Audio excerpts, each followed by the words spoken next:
this webinar, we're going to be covering why conversational landing pages are the future of mobile marketing. Now, one of the things we realized from very early on building DARs was the chatbots work particularly well on mobile screens. They do a great job of capturing leads, of engaging users on all screens, but on mobile screens, they see a particularly higher bump in user engagement over their traditional landing page counterparts. So we figured we'd make this webinar to explain to you guys what that underlying mechanism is and why you might consider using a conversational landing page in your mobile marketing campaigns for that reason. So to begin with, as always, what we like to do is we like to start with some intros. Just for the newer audience members who are watching one of our webinars for the first time, who might be new to the DARS ecosystem, we'd like to tell you guys a little bit about who we are, what our experience is, just so that you know where where the knowledge in this webinar is coming from. So that I'm not just a disembodied head on your screen telling you what you should do in your marketing campaigns. And to begin with, I'm just going to tell you a little bit about DARS. We've been around in the chatbot space, in the marketing space, in the CRO space since 2015, so almost 5 years now. And in that time, we have helped a bunch of businesses boost their conversion rates using conversational technology. So for the people who have already attended our webinars before, you'll know what this looks like. We essentially replace lead capture forms. We replace landing pages, as you'll see in this webinar, with chatbots that can do the same thing, but in a more engaging way. As for who I am, I've been with DARS for around 4 years. So I've been with them since almost the beginning. And I'm a conversational designer and a marketer. That basically means that I make chatbots for our customers, and I also make content like this webinar to help other bot makers see some of the same results that we do with some of our clients.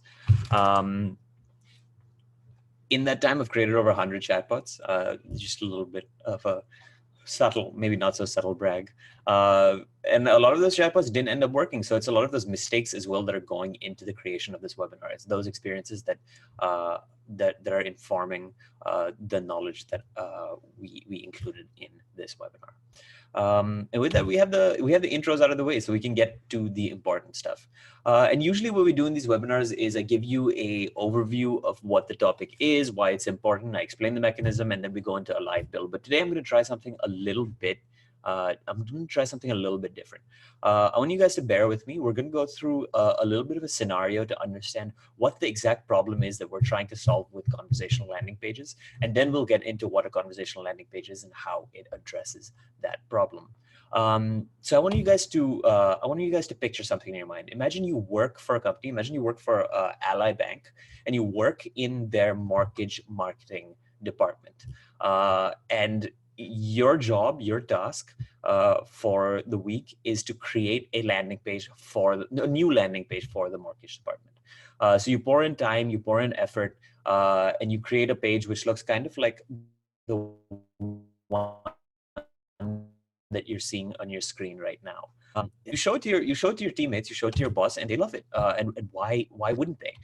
When you just look at the GIF of me scrolling through this page, it seems to have a lot of the things that you'd expect from a good landing page. All of the things that you're told to include in your landing page by marketing gurus online, by CRO guides online, are there on this page. You have nice looking images that spruce up the page a little bit. You have witty explanations of your value proposition. So you want a home, not a home loan. That's catchy. That explains what you are offering them. You're going to offer them a hassle-free home loan experience. You have fancy infographics that somehow make the home buying process seem easy, which as people who have worked with a lot of mortgage companies before, we can assure you is not. It can be cumbersome, it can be long, but nonetheless, you've included this infographic, which makes the process look a lot more manageable than it actually is. And of course, you have some much needed FAQs. As we discussed in our previous webinar, FAQs are an important part an important aspect of getting people to convert who aren't particularly sure about their conversion. So people who land on the page who have doubts. So you have everything on the page that you think you need, but there's still one more hurdle that you have to overcome past including all of this stuff. You have to mobile optimize your page. And this is where the problems start to arise, right? It's in the mobile optimization problem that you are facing a lot of trouble that we're going to try to fix in this webinar. Now, another way that we like to phrase the mobile optimization problem, so again, you're this person working for Ally, essentially what you have to do is take all of those awesome landing page elements that we just talked about, the images, the value proposition messages, the FAQs, and you need to squeeze them all down so that they fit onto a smaller screen size. So they fit onto this phone screen size. Because if you look back at this GIF that we have over here of the landing page, it's on a desktop or a laptop screen. There's a lot of space to work with. When I'm scrolling through it, everything is spread out. Everything has its place, and it's laid out actually pretty nicely. I actually like this landing page a lot when I'm on desktop. But now we need to take all of these elements, all of this information, and we need to somehow repackage it so that it fits on the much smaller screen size of a phone. So how are we actually going to do that? That is the key question that underlies any effort to mobile optimize a page. Now, there are a couple of options to go about doing this. The first one is what I like to call the scale down straw man. And it's a straw man because as you're going to see, it's not going to be too hard to understand. It's not going to take long before this option starts to show its weaknesses. Now, for people who aren't particularly aware of how web development works, of how the mechanisms of the design around websites and web pages works, it seems like a pretty easy problem, right? You have a landing page on a large screen. All you need to do is shrink everything down so it fits in the small screen. Everything is going to be smaller, but it'll fit on the smaller screen, and that should be it, right? Well, it doesn't quite work because if you open up your phone, if you use an Android in particular, or you just have Google Chrome on your iPhone, and you open up a landing page. So I opened up the Ally Mortgage landing page on my phone, and I opened it up in desktop view. So I opened up the desktop site, and essentially what that is what we were just talking about. It's taking all the elements on your desktop landing page and just squeezing them down so that they fit on a mobile screen. And you can see why that doesn't work. Because you can't really read anything on this page. Over here, as you can see, I have to pinch and zoom to actually read the text on the page. And we've all been on those mobile unoptimized pages, or traditionally mobile unoptimized pages, where you can't read the text, you can't see that form field, you can't fill out that form field because everything on the page is too small. And that's what happens when you just shrink everything down. The real issue is the text doesn't really scale well. If you have a 14-point text on your desktop landing page, which is actually still kind of small, that still has to be 14-point text on your mobile landing page. If you scale it down to even half of that 7-point text, that's going to be almost unreadable for most of your customers. They're really going to have to strain to read it. So you can't just scale down all of the text, because after a point when you shrink text, it becomes unreadable. And that's just one of the many problems that are associated with mobile optimization. But that's the one problem that I think is the most which is the most difficult to get around. Because if you don't have text that's readable, your page is basically unusable. Most people who land on pages which are mobile optimized are going to close. That means that they're landing on your page, they can't use the page, so they leave. If you're running Google ads, if you're running Facebook ads like Ally Mortgage, I'm sure is, that's not acceptable, because you're paying a lot of money for each of those clicks. Clicks that people make when they click on your ad. So having people land on the page and then drop immediately just because of this user experience issue really isn't something that you can settle for. So the second option that we have, and the option that most people use, is that they make sacrifices. A good way to think about it is the desktops and laptops have a lot of space, so they have a lot of screen space, so you can fit a lot of information into them. Phones, on the other hand, have less screen space, So naturally, you can fit less information on them. It's pretty much as simple as that. And if we want to put it differently, unless the transition that you have to make to ensure that your desktop landing page, which has a lot of information because it has a lot of space to deal with, to a mobile landing page where you have less space, so you have to present less information, is if there are elements in your page that aren't absolutely necessary for conveying your message or for the basic functioning of your landing page, then it's got to go. So what I mean by that is, if you remove a piece of text from your page, you have a certain amount of information. And by the way, when I say information, I'm using I'm using information in a broad sense. So everything from images, even blank space is a form of visual information.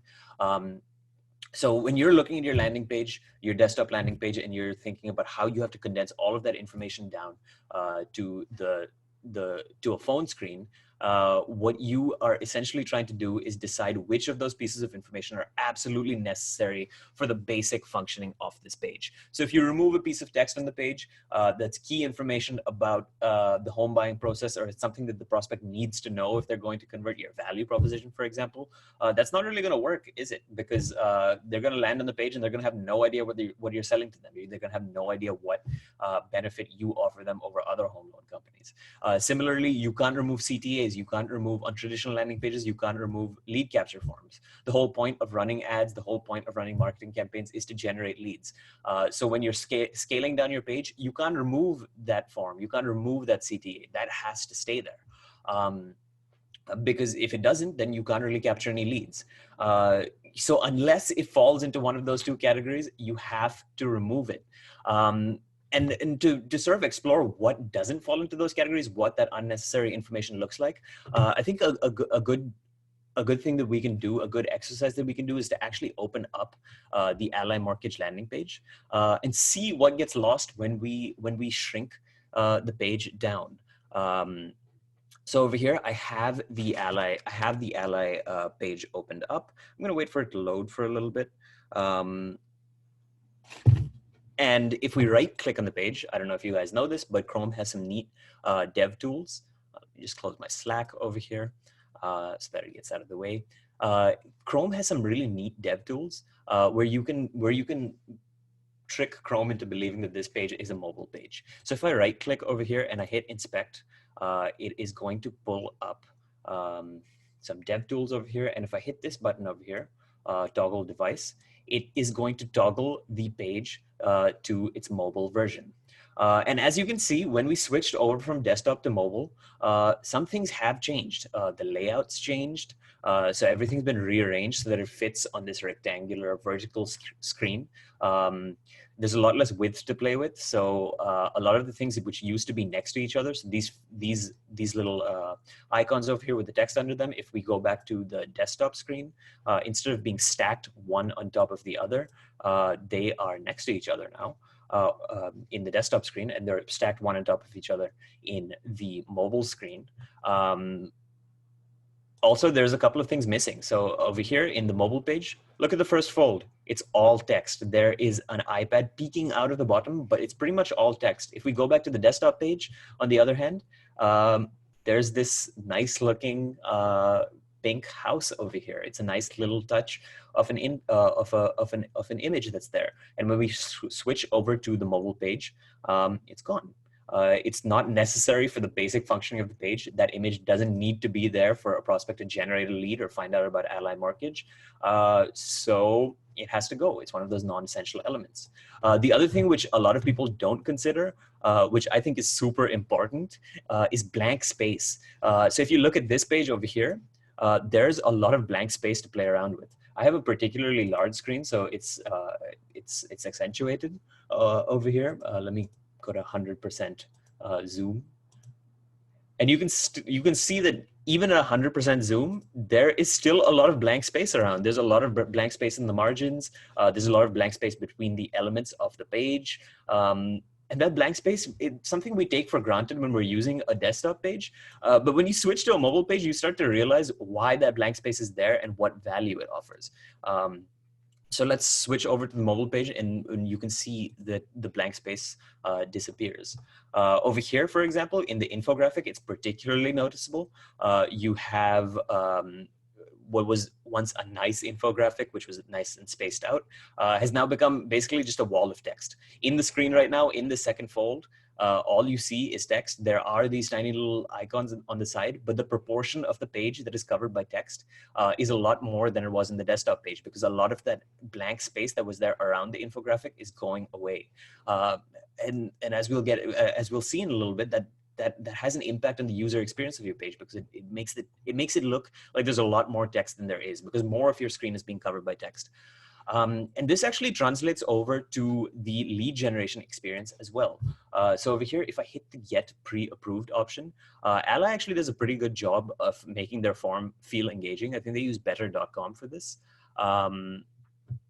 Let's wait for it to load for just a second.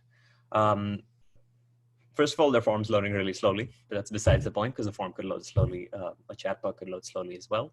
But once it eventually does load, what you will see is that there is a bunch of blank space in their form. This is a nice little animation that they have going on over here. Already a lot of blank space even before the images, before the questions have popped up. So as you can see over here, Ally is asking one question at a time for a little bit. Let's just go through this form for a couple of seconds. Over here, what do you have on the side? You have blank space. What do you have on the left side? You again have blank space.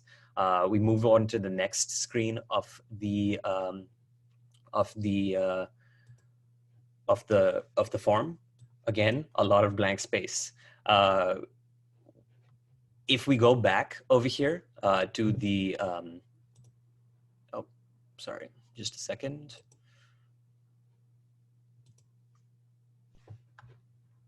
I want to get back to that mortgage form, because I want to show you guys what it looks like when you switch it over to the mobile version. What you're going to see if it loads a little quicker is essentially that a lot of that blank space goes away when you switch over to the mobile version. So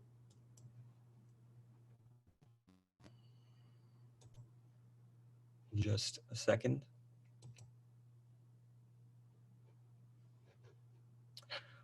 You know what?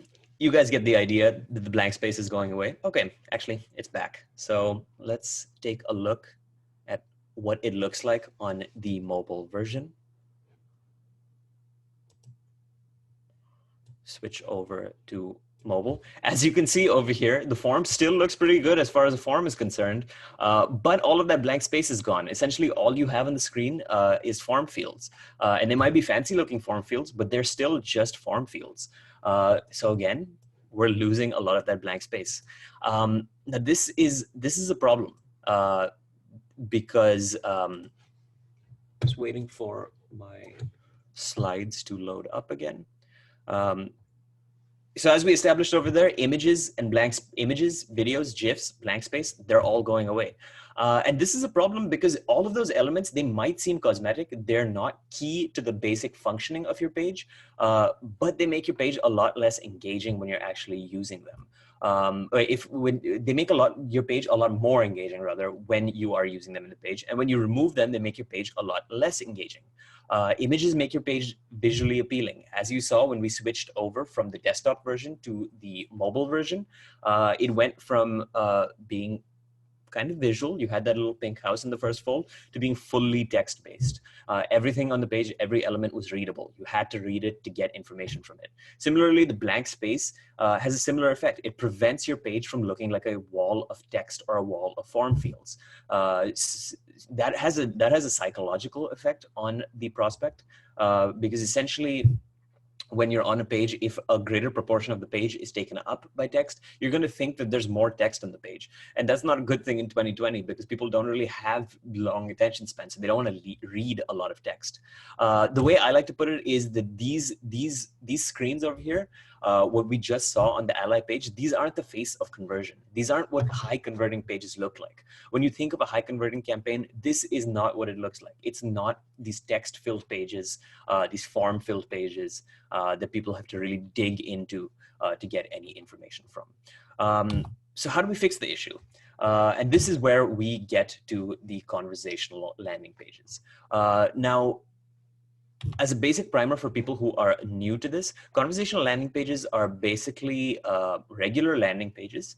They have HTML, CSS, and JavaScript underneath them. They have a URL link that you can put into your Google campaigns, your Facebook campaigns, that you can distribute wherever you distribute your regular landing pages. But in the actual functioning of the landing page, in the way that people interact with it, it feels like a chatbot. In fact, when you land on the page, you click on a Google ad, and the first thing that you see is this chatbot over here, which helps you generate a lead, which helps you find out more information about the company. So instead of having a form for lead capture, it's being done in chat. Instead of getting information through those text blocks, through those FAQs, it's getting done through a chat. And the natural next question is, why does it work better on mobile? So we've established that conversational landing pages could be a solution to the problems we were talking about earlier, but we still need to prove why that is the case. And it all really boils down to interface. If you read our content, you know that we talk about interface a lot at TARS. And that's really what we view as the key to the success of chatbots in digital marketing. The chat interface is inherently very different from a regular landing page interface. Over here, if you look at this side by side, you can already see that even though both of these pages do the exact same thing, even though they both capture leads and they both present information about a company, the way they do that is completely different from each other. On the left, you have a static page which you have to scroll through, you have to read through to get information. And on the right, you have a back and forth interaction where you're actually talking to someone or rather something from the company to get that same information, to generate that same lead. And there are a couple of things about this chat interface that make it kind of special, that make it work a little bit better than a mobile landing page. So we're gonna end with that, with those benefits. The first benefit is the chat interfaces are mobile native. And what we mean by this is when you're building a regular landing page, a non-conversational landing page, you build it for desktop. So you have your builder, you have your Wix, you have your Squarespace, you have your WordPress, and you build it for a desktop. You see how it looks on a desktop, and then you let them do all the magic of squeezing it down for mobile. And what you end up getting is basically just a watered down version of the desktop page that you created. You make everything and you check how it looks on desktop, and then you squeeze it all down for mobile. With a chat interface, on the other hand, it's the opposite. You're thinking about that mobile user. You're thinking about that chunk of people who land from your mobile, from on their mobiles first. You're thinking about the people who are scrolling through Facebook, who are on Google on their phone, and they tap on your ad, they don't click on it. And they land on the page, and you're thinking about what the experience looks like for them first, because chat interfaces, as we know them today, with these message bubbles and an input bar, were created first for mobile and then for desktop. If you think about apps like WhatsApp, iMessage, Messenger, they were all made with the mobile user in mind, and that interface that they pioneered is essentially the same interface that we are using in our chatbots. So the jump is in the opposite direction in the case of chatbots. But we still need to strengthen our argument a little bit more, because just because something was made with mobile in mind doesn't mean it's good on mobile. There are a lot of technologies which don't end up working out. The second and perhaps more important value that chatbots offer, or chat interfaces offer, for the mobile user is that they free up a lot of space.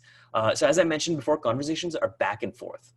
This means that at any given stage of the interaction, you are not, you as a marketer don't have to present as much information as you would in a regular landing page.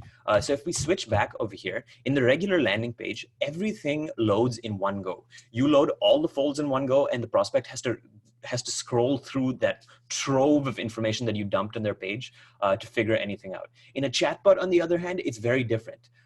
when the prospect lands on the page, you send them as little information as possible. You send them these 3 messages up here, you wait for their response, and then you continue with the interaction. And even when the interaction continues, it still goes in this back and forth manner where you're presenting a little bit of information at a time. So you hit get a quote, it asks you for only your full name. It doesn't show you all the form fields in one go like it did in the traditional landing page. Once the user provides the full name, then it asks for the next piece of information. So it asks for your, what does it ask for over here? I think it might be credit score. Nice to meet you. Yep, it asks whether you have an account with Ally. So each form field is basically getting filled out one at a time. And that has a profound effect on the way that you're using space, because at any given moment of the interaction, you don't feel the pressure of having to present a lot of information. All you need to do is present a couple of messages at a time that convey what you want the prospect to do at that time. So you want them to share your full name. All you need to do is show them these 2 messages and give them an opportunity to respond over here in the bottom. You want to know whether they already have an account. Again, all you do is send them those 2 messages over there and give them a couple of buttons. The rest of the landing page space is completely free. It's old messages that they've already read that you can move away and fill with other things. And when you think back to the problem that we were talking about earlier, why was it that we removed those images from our traditional landing page? Why did we remove the blank space from our traditional landing page? It's because we didn't have enough space to work with. We were trying to fit all of that information into the page in one go, and we couldn't do it, so we had to remove some elements. That's why the images went. That's why the blank spaces went. Now, in a chat interface, you don't have to present all of that information in one go. Instead, you're presenting a little bit of information at a time. And that means that you are essentially, if we go back to that slide, where we are actually presenting less information in less space, and that the end result of that is that we have more space to work with to present more engaging elements. So what ends up happening is people can bring back a lot of that engaging stuff. Since you're not tight on space, since you don't have to present everything all in one go, you can pull back the videos. You can have your quippy one-liners again.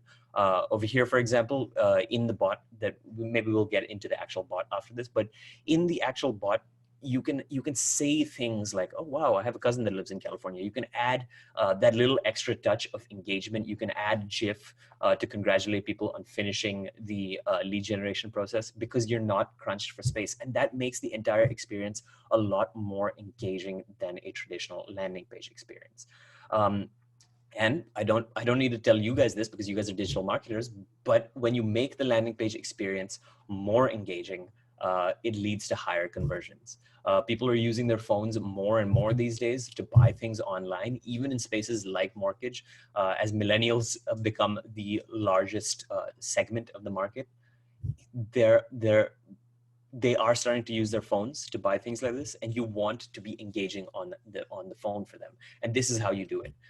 You free up space by using a chat interface, and that helps you bring back a lot of those engaging elements that you would otherwise lose in a traditional landing page. Now that's actually it for today. If you guys have any questions for us, you can feel free to drop them in the Q&A section of the Zoom call. Or you can contact us through any of these options over here. What I might do is I might stick around and actually show you guys this chatbot that we created, where we added all of these awesome elements in, just so that you guys can see what it looks like. But if you guys need to head out, you guys should totally do that.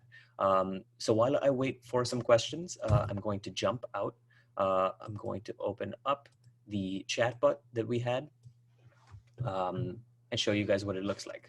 So basically the premise is that someone clicks on a Google ad, someone lands on the page, and the first thing they see is this. And this, on their mobile, all they're gonna see is this middle section over here. So a regular chat interface. Now, if they have a question, they hit I have a question, then it says, sure, how can I help you? Again, you can see, oh, we have a little bit of typo here. We have how can I help you twice, but you can see that it's less information in one go. I just have to read a couple of tweets worth of messages.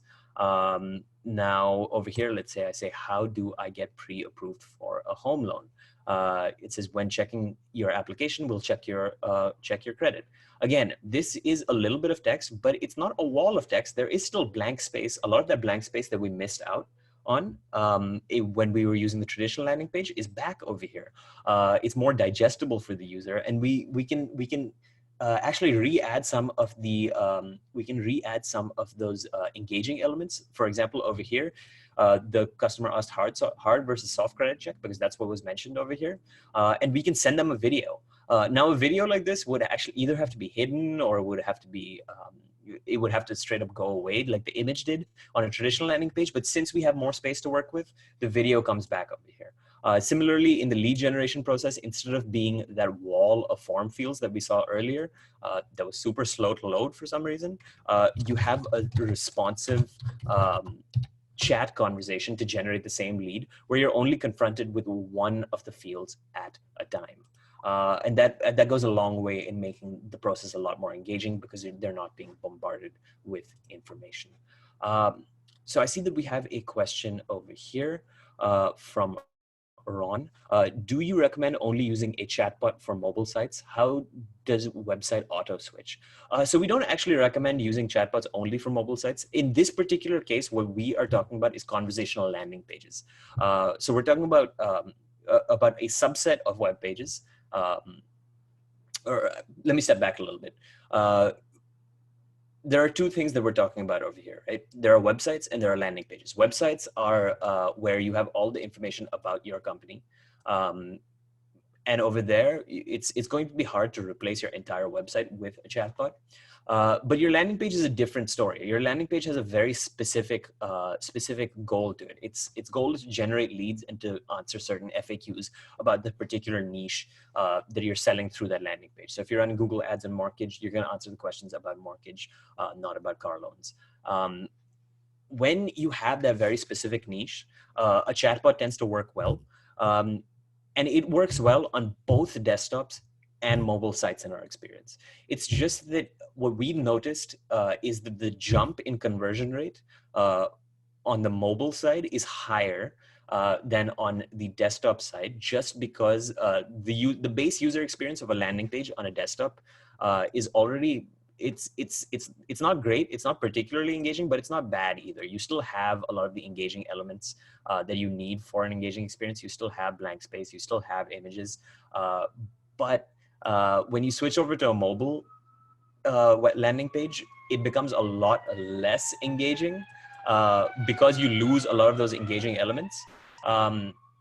And that makes for a lower conversion rate on the traditional landing page side. So when you make the switch over from a traditional landing page to a mobile landing, or to a conversational landing page, you see a jump in both cases on the desktop and the phone. It's just that you probably see a bigger jump because it's a bigger improvement in user experience on the mobile side. I hope that answers your question. If we have any other questions, you can drop them in the Q&A, and I'd be more than happy to answer them. If not, we can close out this this session. It's been great. It's been one of our shorter webinars, but this is one that I've been super excited about because it's something we've been thinking about I've been thinking about a lot. Over here is the conversation started via a chat button. So over here, the way the conversation works is, as you can see, there's a URL over here. So this is a regular landing page. The way that people tend to deploy landing pages like this is on their Google ads, on their Facebook ads. So when you look up something like mortgage over here, let's look up mortgage. I guarantee that the first thing that shows up will be yep, we have some ads over here. If we click on the Quicken Loans ad, for example, I know they have a particularly bad landing page unless they've changed it since the last time I saw it. But if we land on their page over here, instead of seeing this page, what you would see is the conversational landing page that I was just showing you. So the way that people land on the page is by clicking on your Google ads, by clicking on your Facebook ads, Yeah, that's how they're landing on your page. The discovery is pretty much the same as your traditional landing pages.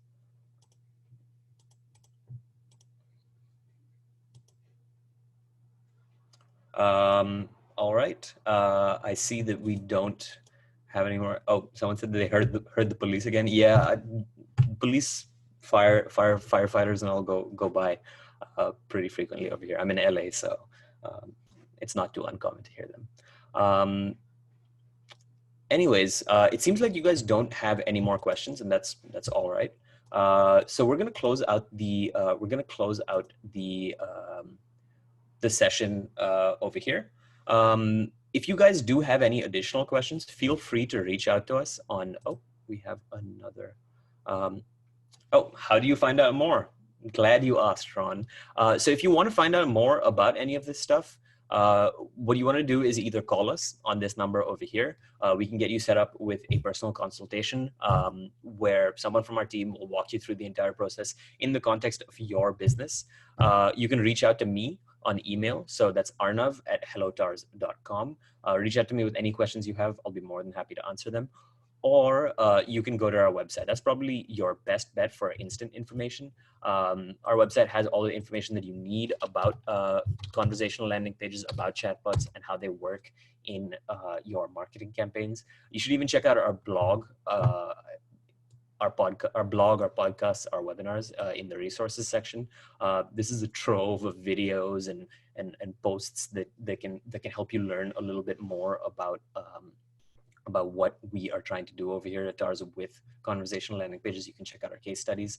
And if you just want to chat with us directly, I highly recommend that you sign up for our builder. In the builder, we have an intercom widget where you can get in touch with one of our customer success reps, and they'll be more than happy to walk you through any questions that you have. This is actually the back end of the bot I just showed you. So we have a couple of more questions coming in. So we have a question over here, and it's actually a great question. Why isn't your page a conversational page? So as I mentioned earlier on, conversational pages tend to work better for landing pages, not websites. So a landing page is basically when you run a Google ad, when you run a Facebook ad for a specific niche within your company. So for example, Ally Bank sells a whole bunch of stuff other than mortgages. They sell they open bank accounts, they sell credit cards, they do a whole bunch of things. But when they are bidding on mortgage related ads on Google, so when they place a bid on something like cheap mortgages on Google or affordable mortgages, and someone clicks on that ad, you don't want to drop the person onto your website where you have everything about your company there. The purpose of a website is to have everything about your company on the page. The purpose of your website is to have a lot of information on the page in one go for people to get a complete overview of your entire company.